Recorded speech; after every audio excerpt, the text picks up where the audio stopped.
سورۃ یوسف کا آخری رکوع۔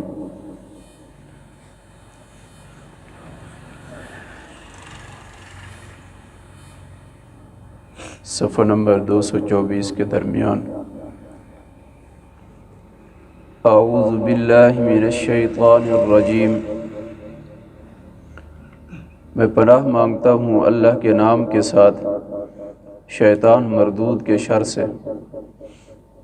بسم اللہ الرحمن الرحیم، شروع کرتا ہوں اللہ کے نام کے ساتھ جو بڑا مہربان اور نہایت رحم کرنے والا ہے۔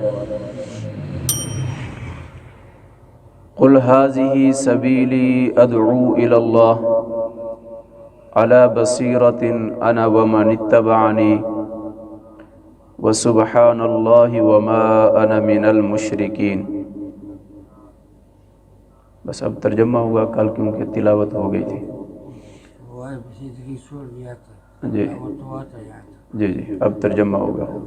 قل ھذہ سبیلی، اے محبوب آپ فرما دیجئے، قل آپ فرما دیجئے، اے محبوب، اللہ نے فرمایا اے محبوب آپ فرما دیجئے ان مشرکین کو،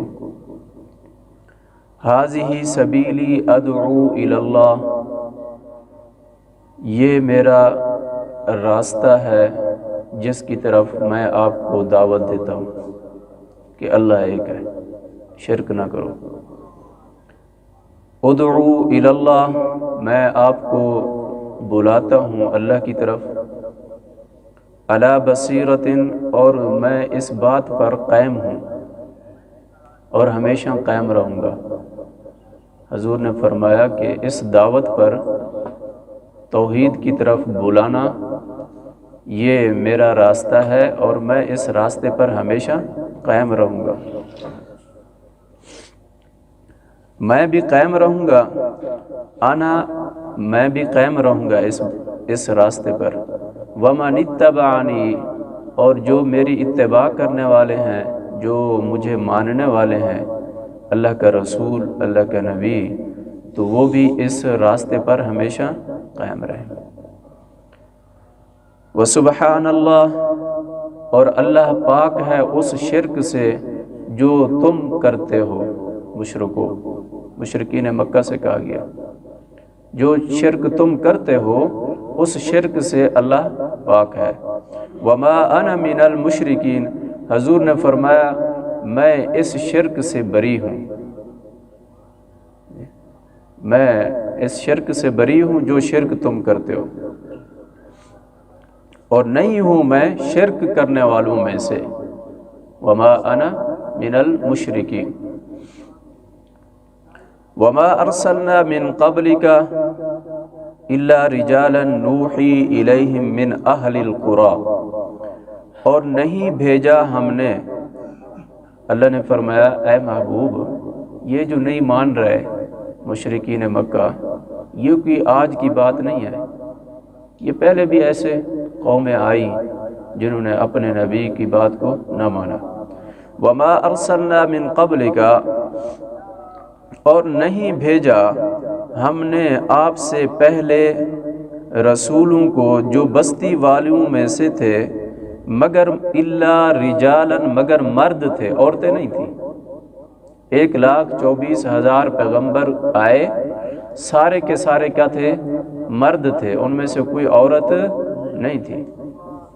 اللہ کے نبی جتنی بھی آئے مرد تھے، اور وہ مرد بھی انہی کی قوم میں سے، جیسے حضور صلی اللہ علیہ وسلم تشریف لائے عرب میں، مکہ میں، تو آپ کا خاندان تھا، آپ کی اولاد تھی، آپ کے ازواج تھی، آپ کے چچا تھے، آپ کا پورا کنبہ تھا، قبیلہ تھا۔ تو اللہ نے فرمایا جیسے ہم نے آپ کو بھیجا، آپ سے پہلے جتنی نبی آئے وہ بھی مرد تھے، قبیلے والے تھے، ان کے والدین تھے، ان کی اولاد تھی، تو انہوں نے، قوم نے ان کی بات کو نہ مانا، اور اب یہ کہتے ہیں کہ مشرکین یہ کہتے تھے نا اللہ نے آپ کو نبی بنایا، حضور صلی اللہ علیہ وسلم کو کہتے اللہ نے آپ کو نبی بنایا. آپ تو ایک یتیم ہیں، کیونکہ جب حضور تشریف لائے تو آپ کے والد محترم اس دنیا میں نہیں تھے. اور پھر پورے مکہ میں یعنی کہ وہ یہ سمجھتے تھے کہ یہ کمزور لوگ ہیں جو مشرکین مکہ کہتے تھے. تو انہوں نے کہا جی آپ کو اللہ نے نبی بنا کر بھیجا ہے. تو اللہ نے ان کے جواب کا، ان کے سوال کا جواب دیا کہ ہم نے کتنی آپ سے پہلے رسول بھیجے جو مرد تھے، ہم نے وحی کی ان کی طرف. افلم یسیروا فی الارض، کیا یہ دیکھتے نہیں، یہ سیر نہیں کرتے، چلتے پھرتے نہیں زمین میں کہ دیکھیں فینظروا کیف کان عاقبۃ الذین من قبلہم، یہ دیکھیں کہ ہم نے کیسے پہلے ان سے لوگوں کو ہلاک کیا، کیسے ان کا انجام ہوا. وَلَدَارُ الْآخِرَةُ خَيْرٌ، اور البتہ آخرت کا جو گھر ہے وہ بہترین گھر ہے ان لوگوں کے لیے اتقوا جو اللہ سے ڈرتے ہیں. مومنین کے لیے آخرت تو بہترین گھر ہے. مومنین کے مومن جب ادھر سے جاتا ہے نا دنیا سے تو اس کے مزے کھل جاتے ہیں. ادھر سے جب مومن جاتا ہے دنیا سے، دنیا تو قید خانہ ہے نا مومن کے لیے. الدنیا سجن المؤمن و جنت الکافر، حضور کا فرمان ہے کہ دنیا جو ہے مومن کے لیے قید خانہ ہے اور کافر کے لیے دنیا کیا ہے؟ جنت ہے. مومن جب دنیا سے جاتا ہے تو پھر اس کے لیے آگے کیا ہے؟ جنت ہے. اس کے لیے آگے مزے ہے. یا تو کبھی خوشی، کبھی غم، کبھی تکلیف، کبھی پریشانی. تو وَلَدَارُ الْآخِرَةُ خَيْرٌ، بہترین جو گھر ہے وہ آخرت کا گھر ہے جو ہمیشہ کا ہوگا. اور یہ بہترین گھر کن کے لیے ہوگا؟ اتقوا جو اللہ سے ڈرنے والے ہیں. افلا تعقلون، کیا یہ سمجھتے نہیں؟ حتی اذا استیأس الرسل وظنوا، اللہ نے فرمایا اسی طرح جو پہلے رسول آتے گئے یہاں تک کہ جب وہ ان اپنی قوم سے مایوس ہوئے، وظنوا انہم، اور وہ گمان کرنے لگے کہ یہ ہمیشہ جھٹلاتے رہیں گے، یہ باز نہیں آئے گی ہماری قوم. تو پھر اللہ نے ان قوموں پر کیا بھیجا؟ عذاب بھیجا، جو قومیں نہیں مانی. اور پھر اللہ نے عذاب بھیجا اور اپنے بندوں کی مدد کی.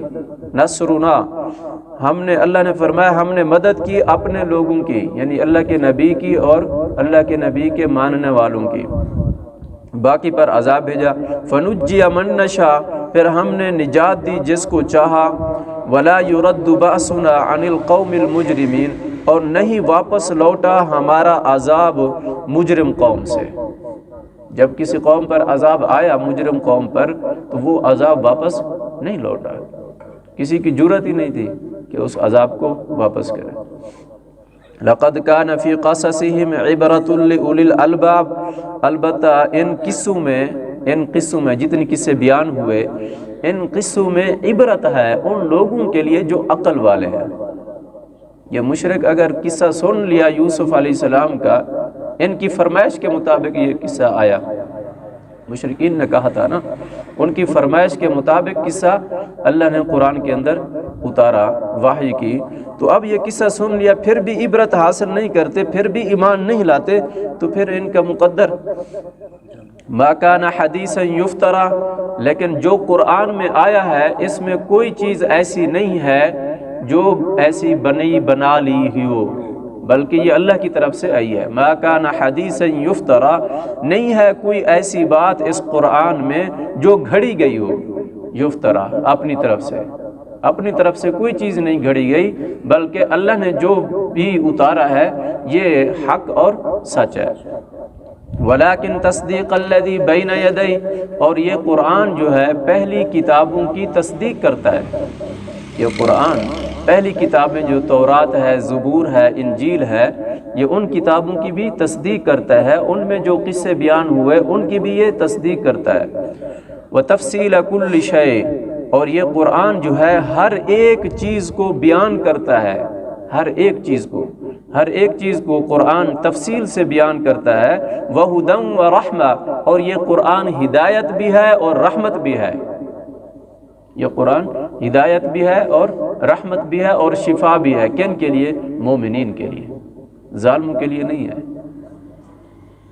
وَهُدًى وَرَحْمَةً لِقَوْمٍ يُؤْمِنُونَ، اس قوم کے لیے جو ایمان والی ہے۔ ایمان والوں کے لیے یہ قرآن ہدایت بھی رحمت بھی ہے، اور اس کے علاوہ دوسری جو قوم ہے ان کے لیے یہ قرآن ہدایت نہیں ہے۔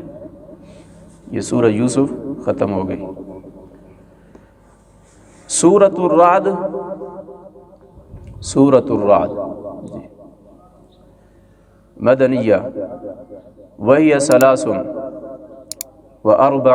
آیۃ و6 رکوعات، کہ سورت یہ رعد جی یہ مدنی سورت، اس کی 43 آیات ہے۔ کتنی؟ 43، اور 6 رکوع ہے۔ یہ سورت رعد، اس کے اندر بھی جو بیان کیا گیا ہے توحید کو بیان کیا گیا، قرآن کی فضیلت کو بیان کیا گیا، جزا اور سزا بیان کی گئی، اور اس میں اس قوم کو ڈرایا گیا جو قوم ایمان نہیں لاتی۔ اور اس سورت کا نام رعد کیوں رکھا گیا؟ رعد کا معنی ہے یہ بادلوں کا گرجنا۔ بادل جب گرجتے ہیں نا، آواز آتی ہے۔ رعد کا معنی ہے گرجنا، بادلوں کا۔ یہ اس سورت کے دوسرے رکوع میں وہ آئے گی آیت جس میں ذکر ہے بادل گرجتے ہیں۔ اور اس صورت میں اللہ نے اپنی نشانیاں بیان کی کہ یہ جو مشرک ہے، جو اللہ کا انکار کرتے ہیں، بتوں کی پوجا کرتے ہیں، یہ مشرک دیکھتے نہیں ہیں آسمان کو، آسمان پر بادل ہے اور بادلوں کی گرج کو نہیں دیکھتے، بجلی کی کڑک کو نہیں دیکھتے، اور آسمان کو دیکھتے نہیں کہ کوئی ستون نہیں ہے، اور زمین کو نہیں دیکھتے کہ زمین کے اوپر پہاڑ اللہ نے رکھے ہیں، کہ یہ سارا جو نظام ہے کہ زمین کے اوپر پہاڑ بھی ہے، نہریں بھی ہے، سمندر بھی ہے، شجر بھی ہے، یہ پتھر بھی ہے، اور پھر اللہ نے اسی زمین کے اوپر مختلف قسم کی فصلیں بھی اگائی ہیں، اور یہ کھاتے بھی ہیں، پیتے بھی ہیں، دیکھتے بھی ہیں۔ یہ نہیں سمجھتے کہ کوئی بنانے والا ہے، پھر بھی اللہ کا انکار کرتے ہیں، پھر بھی اللہ کا انکار کرتے ہیں۔ اور پھر یہ رات کو بھی دیکھتے ہیں، دن کو بھی دیکھتے ہیں، کہ رات آ رہی ہے اور پھر رات جا رہی ہے، پھر دن آ رہا ہے، تو یہ ساری چیزیں دیکھتے ہیں، پھر بھی انکار کرتے ہیں، پھر بھی انکار کرتے ہیں۔ تو یہ سورت رعد شروع ہو رہی ہے، الف لام میم را، یہ حروف مقطعات میں سے ہیں، جس کا ذکر میں پہلے عرض کر چکا ہوں کہ حروف مقطعات جن کے معنی اللہ اور اللہ کے رسول جانتے ہیں، ہم نہیں جانتے، ہمیں علم نہیں، اور نہ ہمیں اس کے پیچھے تحقیق کرنے کی ضرورت ہے۔ تلک آیات الکتاب، کہ یہ قرآن، یہ آیات، تلک آیات، یہ آیات، یہ بڑی کتاب کی آیات ہیں۔ بڑی کتاب سے مراد کیا ہے؟ قرآن، کہ یہ قرآن مجید کی یہ آیات ہیں جو بیان کی جا رہی ہیں۔ والذی انزل الیک من ربک الحق، کہ وہ اللہ جو اتارتا ہے آپ کی طرف، جو اتارا گیا آپ کی طرف، وہی اللہ ہے جو اتارتا ہے آپ کی طرف، آپ کے رب کی طرف سے یہ سارا کا سارا حق ہے، سچ ہے۔ من ربک الحق، تیرے رب کی طرف سے جو اترا ہے یہ سارا کا سارا کیا ہے؟ سچ ہے، حق ہے، اس میں کوئی کسی شک کی گنجائش نہیں ہے۔ قرآن میں جتنی بھی احکام نازل ہوئے، جتنی بھی قصے بیان کیے گئے، اس میں کسی قسم کے شک کی گنجائش نہیں ہے۔ وَلَكِنَّ أَكْثَرَ النَّاسِ لَا يُؤْمِنُونَ، لیکن اکثر لوگ پھر بھی ایمان نہیں لاتے، پھر بھی کیا کرتے ہیں؟ انکار کرتے ہیں۔ آج بھی تو اتنی قومیں ہیں نا جو قرآن کو نہیں مانتی، اتنی لوگ ہیں آج بھی قرآن کو نہیں مانتے۔ آج بھی اتنی دہریہ لوگ ہیں جو اللہ کو نہیں مانتے. دہریہ لوگ آج بھی ایسے ہیں اور زمین پہ چلتے ہیں، دنیا کو دیکھتے ہیں لیکن پھر بھی نہیں مانتے. وَلَكِنَّ أَكْثَرَ النَّاسِ لَا يُؤْمِنُونَ، لیکن اکثر لوگ پھر بھی نہیں مانتے. اللہ الذی رفع السماوات بغیر عمد، کہ اللہ وہ ذات ہے رفع السماوات، جس نے آسمانوں کو بلند کیا، جس نے آسمانوں کو بلند کیا، بغیر عمد، بغیر ستون کے. کوئی ستون نظر آتا ہے؟ کوئی کھمبا ہے؟ کچھ بھی نہیں ہے. اللہ نے ایسے آسمان بنا دی، ایسی چھت بنائی جس کا کوئی ستون نہیں ہے. جہاں جاؤ یہ آسمان آپ کو نظر آئے گا. تو اللہ نے فرمایا کہ اللہ وہ ہے رفع السماوات، جس نے آسمانوں کو بنایا، بغیر عمد، بغیر ستون کے. ترونہا، کہ تم اس کو دیکھتے ہو. ہر آدمی دیکھتا ہے آسمان. ترونہا، کہ تم اس کی قدرت کو دیکھتے ہو. مشرک بھی دیکھتے ہیں، مسلمان بھی دیکھتے ہیں آسمان کو. ثم استوى علی العرش، کہ اللہ نے آسمان کو بنایا، زمین کو بچھایا، سارا نظام بنا کے. ثم استوى علی العرش، پھر اللہ خود قائم ہو گئے عرش پر. اللہ قائم ہو گئے عرش پر. یہ جو لفظ ہے نا ثم استوى علی العرش، کہ اللہ قائم ہوئے عرش پر. اب اس سے تو مراد ایسے معلوم ہوتا ہے کہ جیسے تخت پر بادشاہ بیٹھتا ہے، جی تو اللہ بھی جا کر تخت پر بیٹھ گیا. نقشہ تو ایسے آتا ہے نا ذہن میں کہ ثم استوى علی العرش، کہ اللہ نے یہ سارا نظام بنا کے پھر آپ عرش پر جا کر بیٹھ گئے. یہی نقشہ سمجھ آتا ہے. لیکن یہ ہم اس کو قیاس اپنے اس کے مطابق نہیں کر سکتے جیسے کہ کوئی بادشاہ اپنا نظام سنبھال کر اپنی جا کر کرسی پر بیٹھ جاتا ہے. یوں نہیں ہے. کیوں؟ اس لیے کہ اللہ ہیبت سے، شکل سے، ہاتھ سے، کرسی سے، ہر چیز سے پاک ہے. اللہ ہر چیز سے پاک ہے. اللہ جسم سے بھی پاک ہے. تو جب جسم ہوتا ہے پھر ہاتھ، پاؤں، پھر یہ چیزیں ہوتی ہیں، تو اللہ ان ہر چیز سے پاک ہے. اللہ اپنی شان کے مطابق جی وہ اپنے عرش پر قائم ہوئے. مفسرین نے یہ لکھا ہے کہ اس سے مراد یہ ہے، ثم استوى علی العرش سے مراد یہ ہے کہ اللہ کی بادشاہی عرش سے لے کر فرش تک، فرش سے لے کر عرش تک، ہاں جی فرش سے تحت الثری تک اللہ کی قدرت ہے، اللہ کی بادشاہی ہے، کسی اور کی نہیں ہے. مفسرین نے یہ بھی معنی کیا ہے. اور یہ الفاظ ثم استوى علی العرش پورے قرآن میں 7 جگہوں پر آئے ہیں. کتنی جگہوں پر؟ 7 جگہوں پر پورے قرآن. ثم استوى علی العرش یہ الفاظ، اور 2 تو آپ پہلے پڑھ چکے ہیں. سورۃ اعراف میں گزرا ہے ثم استوى علی العرش، اور اسی طرح سورۃ یونس میں گزرا ہے ثم استوى علی العرش، اور تیسری جگہ یہ ہے سورۃ رعد میں، اور آگے آئے گا سورۃ طٰہٰ میں آئے گا، اور اسی طرح سورۃ حدید میں آئے گا. تو پورے قرآن میں 7 جگہوں پر اس کا ذکر ہے ثم استوى علی العرش. اللہ قائم ہوئے اپنے عرش پر. وسخر الشمس والقمر، اور اللہ ہی ہے جس نے مسخر کیا سورج کو اور چاند کو. اللہ ہی نے مسخر کیا. کسی کے بس کی بات ہے کہ سورج کو کہے کہ آج تم نے طلوع نہیں ہونا. کوئی کہے بھی صحیح، کچھ کرے بھی صحیح، تو کچھ ہو نہیں سکتا.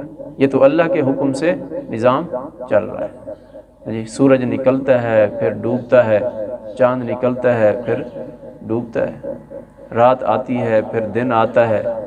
یہ نظام قدرت ہے، یہ خالق کائنات کا نظام ہے. وسخر الشمس، مسخر کیا اللہ نے. یہ ساری چیزیں اس لیے بیان کی جا رہی ہیں تاکہ مشرک جو انکار کرتے ہیں اللہ کا کہ وہ مان جائیں، جو اللہ کا انکار کرتے ہیں، اللہ کی قدرت کا انکار کرتے ہیں. وسخر الشمس، اور مسخر کیا اللہ نے سورج کو اور چاند کو. کل یجری لاجل مسمی، ہر ایک اپنے مقرر وقت پر آ رہا ہے جا رہا ہے۔ سورج نکلتا ہے، چاند گم ہو جاتا ہے، پھر سورج گم ہوتا ہے، چاند نکل آتا ہے۔ تو یہ اللہ کا نظام ہے۔ کل یجری، ہر ایک چل رہا ہے، لأجل مسمى، ایک مدت معین تک۔ یہ اس بات کی طرف اشارہ ہے کہ یہ جو سورج نکل رہا ہے، یہ جو چاند نکل رہا ہے، یہ دن اور رات جو آ رہے ہیں، ان کی بھی ایک مدت متعین ہے، ایک مدت متعین تک ہے۔ ایک دن ایسا آئے گا نہ سورج رہے گا، نہ چاند رہے گا، نہ دن رہے گا، نہ رات رہے گی۔ مراد یہ ہے کہ کچھ بھی نہ ہوگا، ختم ہو جائے گا۔ ایک مدت مقرر ہے، اس مدت مقرر تک جو اللہ نے مقرر کی ہے، اس مدت مقرر تک یہ نظام ایسے ہی چلے گا۔ پھر جب اللہ کا حکم آئے گا، ہاں جی، پھر ہر چیز ختم۔ ہاں جی، اذا الشمس كورت واذا النجوم انكدرت واذا الجبال سيرت واذا العشار عطلت واذا الوحوش حشرت واذا البحار سجرت واذا النفوس زوجت واذا الموءودة سئلت بأي ذنب قتلت واذا الصحف نشرت واذا السماء كشطت واذا الجحيم سعرت واذا الجنة أزلفت علمت نفس ما أحضرت۔ ایک دن ایسا آنے والا ہے کچھ بھی نہ رہے گا۔ اس دن پھر ہر انسان علمت نفس ما احضرت، ہر انسان کا نامہ اعمال اس کے سامنے آئے گا۔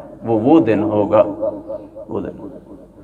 تو اس لیے فرمایا کہ وہ اللہ ہے جس نے یہ سارا نظام بنایا، یدبر الامر، اس کے سارے کام تدبیر سے ہیں۔ یدبر الامر، اس کے سارے کام تدبیر سے ہیں۔ یفسر الآیات لعلکم بلقاء ربکم توقنون، تفصیل سے یہ بیان کی گئی ہیں اللہ کی آیات، اس کی نشانیاں، لعلکم بلقاء ربکم، تاکہ تم اپنے رب کی ملاقات پر کیا کرو؟ یقین کرو۔ توقنون، تاکہ تم اپنے رب کی ملاقات پر یقین کرنے والے بن جاؤ۔ کافر آخرت پر یقین نہیں رکھتا نا، مشرک کافر آخرت پر یقین نہیں رکھتا۔ وہ کہتا ہے کہ جب مر جائیں گے، مٹی ہو جائیں گے، پھر کیا ہوگا؟ پھر تو کچھ نہیں ہوگا۔ تو جو یقین رکھتا ہے اس کو مسلمان کہتے ہیں، ہاں جی، آخرت کے دن پر یقین جو رکھتا ہے کہ مرنا ہے، مرنے کے بعد پھر کیا ہے؟ اٹھنا ہے، پھر اللہ اٹھائے گا، ہاں جی، چاہے مٹی کے ریزے ریزے ہو جاؤ، پھر بھی اللہ کیا کرے گا؟ انسان کو اٹھائے گا، ہاں جی، پھر اللہ اٹھائے گا۔ اور پھر ذوق جوق در جوق، ہاں جی، قبیلے کے قبیلے سارے کے سارے اٹھیں گے اپنے قبروں سے۔ وَإِذَا الْقُبُورُ بُعْثِرَتْ، جب قبریں کھودی جائیں گی، ہاں جی، وَإِذَا الْقُبُورُ بُعْثِرَتْ عَلِمَتْ نَفْسٌ مَا قَدَّمَتْ وَأَخَّرَتْ، پھر ہر انسان کو پتہ چلے گا کہ اس نے آگے کیا بھیجا، پیچھے کیا چھوڑا۔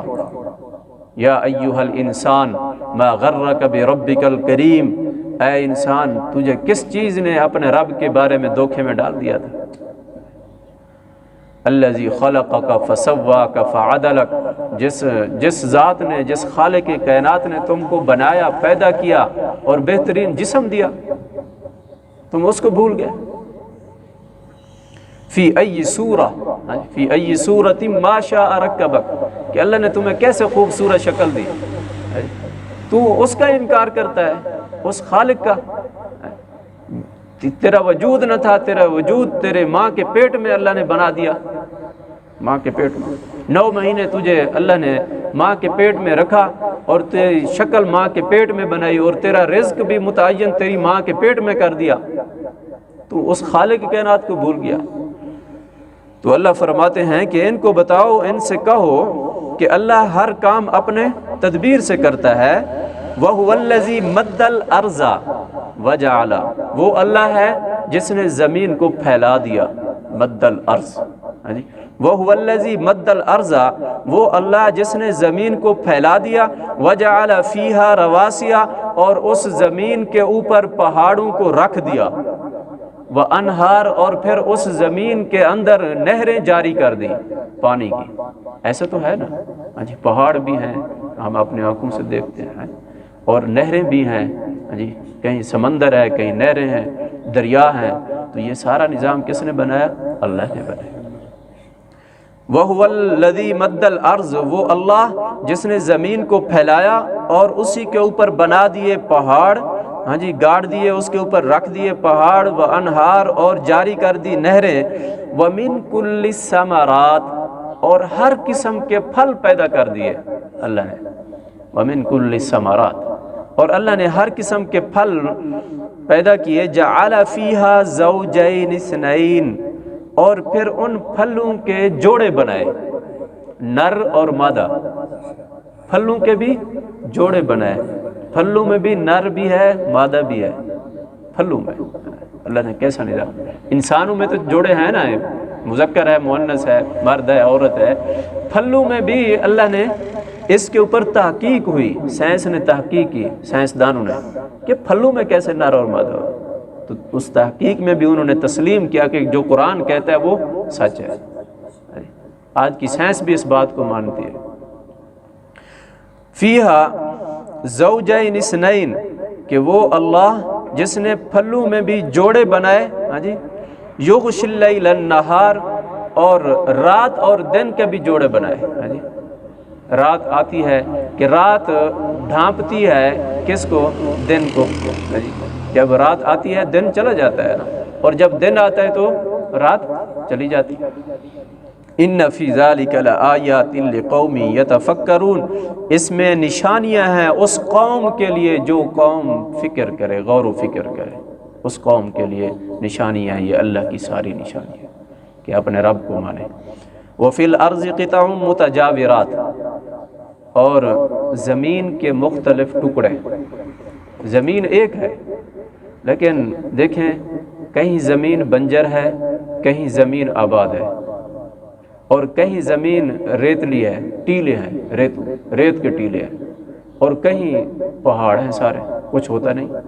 تو وہ فی الارض قطع، کہ زمین کے کچھ ٹکڑے، زمین کے کچھ ٹکڑے ہے ساری زمین، لیکن زمین کے کچھ ٹکڑے ایسے ہیں کہ جہاں پر اللہ نے وَجَنَّاتٌ مِّنْ أَعْنَابٍ، اللہ نے انگوروں کے باغ بنائے، انگوروں کے، اور کہیں پر کھجوروں کے باغ بنائے، وَزَرْعٌ، اور کہیں پر کھیتی بنائی، ہاں جی، کہ لوگ مختلف قسم کی فصلیں اٹھاتے ہیں۔ ایسا ہے نا، کہیں کسی علاقوں میں صرف یہاں پہ، اب بلوچستان میں یہاں پہ انگور ہوتا ہے، سیب ہوتا ہے، یہ چیزیں ہوتی ہیں، ہمارے علاقوں میں نہیں ہوتی یہ چیزیں۔ تو اللہ نے ہر جگہ کی زمین کی مختلف فصلیں کیا کر دی؟ متعین کر دی۔ کسی زمین کے ٹکڑے سے انگور، کسی زمین کے ٹکڑے سے گندم، کسی زمین کے ٹکڑے سے سیب، کسی زمین کے ٹکڑے سے مختلف قسم کی چیزیں اللہ پیدا فرماتا ہے کہ وَفِي الْأَرْضِ قِطَعٌ مُتَجَاوِرَاتٌ، کہ زمین کے ٹکڑوں میں، وَجَنَّاتٌ مِّنْ أَعْنَابٍ، کہ انگوروں کے باغات، وَزَرْعٌ، اور کھیتیاں، وَنَخِيلٌ، اور کھجوروں کے درخت، سِنْوَانٌ وَغَيْرُ سِنْوَانٍ، سبحان اللہ، کہ اللہ ایک شاخ نکالتا ہے ایک ہی زمین سے، ایک شاخ نکالتا ہے نیچے سے ایک ہی ہے، اوپر اس کی کئی شاخیں بن جاتی ہیں، سنوان وغیر سنوان، کہ ایک شاخ ہے پھر اس شاخ کے اوپر اس کی کئی شاخیں بن جاتی ہیں۔ اب اس درخت کو دیکھ لیں، اس کی بنیاد نیچے سے ایک ہے، اوپر کتنی ٹہنیاں ہیں اس کی، اور پھر ایک ٹہنی کے اوپر کتنی پتے ہیں، اس کی کتنی بالیاں ہیں، کتنی شاخیں ہیں، یہ اللہ کی قدرت ہے۔ اچھا، آگے فرمایا کہ یسقا بماء واحد، اب ان سارے درختوں کی جو ایک بنیاد ہے، ان سب کو پانی ایک ملتا ہے، اوپر سے پانی ایک ملتا ہے، ایک ہی پانی سے مختلف چیزیں کیا ہوتی ہیں؟ پیدا ہوتی ہیں، ایک ہی پانی سے ایک ہی شاخ نکلتی ہے، پھر اس ایک ہی شاخ سے کئی شاخیں اللہ تعالیٰ بنا دیتے ہیں۔ تو یہ اللہ ہے، ہاں جی، یہ اس کی قدرت ہے، یہ اس کی قدرت کی نشانیاں ہیں۔ وَنُفَصِّلُ بِهَا وَنُفَضِّلُ بَعْضَهَا عَلَى بَعْضٍ فِي الْأُكْلِ، سبحان اللہ، اللہ نے فرمایا کہ پھر ہم ان بالیوں میں، ان فصلوں میں ہم فضیلت دیتے ہیں مختلف قسم کی چیزوں کو ذائقے میں، اکل کا معنی ذائقے، اکل فل اکل، اکل کا معنی ذائقہ، پھر ہر ایک چیز کا ذائقہ کیا ہوتا ہے؟ مختلف ہوتا ہے، ہر ایک چیز کا، ہر ایک فصل کا ذائقہ مختلف ہے۔ گندم کا ذائقہ الگ ہے، انگور کا ذائقہ الگ ہے، سیب کا ذائقہ الگ ہے، خرمانی کا ذائقہ الگ ہے، اخروٹ کا ذائقہ الگ ہے۔ جو چیز اللہ کی بے بہا نعمتیں ہیں جس کو ہم کھاتے ہیں، ان کا ذائقہ الگ الگ ہے۔ فی الاکل وَنُفَضِّلُ بَعْضَهَا عَلَى بَعْضٍ فِي الْأُكْلِ، اور پھر ہم ہر ایک چیز کو فضیلت دیتے ہیں ایک بعض کو بعض پر ذائقے میں، فی الاکل ذائقے میں۔ إِنَّ فِي ذَلِكَ لَآيَاتٍ لِقَوْمٍ يَعْقِلُونَ، بے شک اس میں نشانیاں ہیں اس قوم کے لیے جو عقل رکھتی ہے، جو عقل رکھتی ہے۔ اللہ رب العالمین۔ اللہم صلی علی محمد وآلہ وصحبہ وبارک۔ اللهم إنا نسألك العفو والعافية والمعافاة الدائمة في دين في الدنيا والآخرة. اللهم إنك عفو كريم تحب العفو فاعف عنا يا غفور. اللهم تقبل منا إنك أنت السميع العليم وتب علينا إنك أنت التواب الرحيم. جزا الله عنا سيدنا ومولانا محمدا ما هو أهله، صلى الله تعالى على خير خلقه محمد وآله وصحبه أجمعين. لا إله إلا الله.